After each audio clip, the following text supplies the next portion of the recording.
የማይጾም ሰው በነገራችን ላይ ውድቀቱን እዚሁ ላይ ነው የምታየው። የማይጾም ሰው የሚያውቀውን ራሱ ይረሳዋል። የማይጾም ሰው መልካምንና ክፉን ራሱ መለየት አይችልም። የማይጾም ሰው የለበሰውን የብርሃን ልብስ ተገፎለት የሞተ ሬሳ የሚባል ቁርበት የሚለብስ ሰው ነው።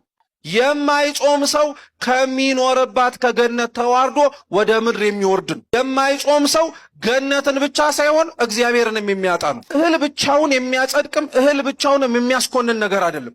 ጾም አብረው ከሌሎች ነገሮች ጋር መተሳሰር አለበት። ጾም የሰውነትና የሆድ መራብ ብቻ ሳይሆን የስሜት ሕዋሳቶቻችንም ከእግዚአብሔር ጋር በጸሎት በስግደት በምጽዋትም ጭምር መገናኘት ነው። ቅዱስ ዮሐንስ አፈወርቅም ለዛ ነው ምግቦቻችሁን ጾም በገባ ቁጥር በምትለውጡበት ልክ ምን አለ እናንተም ብትለወጡ ይላል። እውነቱን ነው።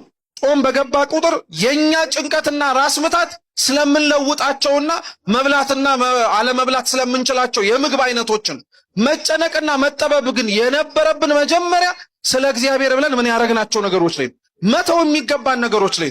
ሰው ብቻዬን እኔ ምን ተአምር አመጣለሁ፣ ብቻዬን ብጾምና ብጸልይ ምን ለውጥ አመጣለሁ አይባልም። እግዚአብሔር ኃጢአተኞችን አይቶ እንደሚቀጣ ሁሉ ስለ አንድ ጻድቅ ብሎ ደግሞ በሀገር ላይና በወገን በቤተ ክርስቲያንና በሕዝበ ክርስቲያን ላይ የመጣን መዓትና መቅሰፍቱን ጭምር ምን ማድረግ ይችላል? ማራቅ ይችላል። ለእግዚአብሔር ብላችሁ ያቆማችሁት ዘፈን፣ ለእግዚአብሔር ብላችሁ የማታደርጉት ኃጢአት በሙሉ ምን እያረጋችሁበት ነው ማለት ነው? እየጾማችሁበት ነው ማለት ነው። ሰው የሚያስብበት ልክም ጣሪያም መጠንም አለ። ሲወርድ ግን እንደ እንስሳ ሊያስብ ይችላል። ከእንስሳ ጋር ሊያወራም ይችላል። ንስሐም ስንገባ ጾምም ሲመጣ ጸሎትም ለመጸለይ ስንሞክር ራሳችንን መጠበቅና መከላከልም ነቅተንም መጠበቅ ያለብን ከሚታወቀው ከትልቁ ጠላት ብቻ ሳይሆን ከምንም ጭምር ነው፣ ከትንሿም ጭምር ነው። ዛሬም እግዚአብሔር የነገራችሁን ምስጢር እንደ ምስጢርነቱ ለማያከብረው ሰው ለምን እንደምትነግሩት? ሰይጣን በነገራችን ላይ እንድንሆንና እንድናደርገው የሚያዘን ነገር በሙሉ ለኛ የሚጠቅመን ቢሆን ኖሮ መጀመሪያውኑ አይነግረን። ሰውን የሚጥለው ሰውን ዝቅ እንዲል የሚያደርገው ትልቅ የሆነ ኃጢአት ብቻ አይደለም፣ የናቃት ምኗም ጭምር ነው፣ ትንሿም ኃጢአት ነው።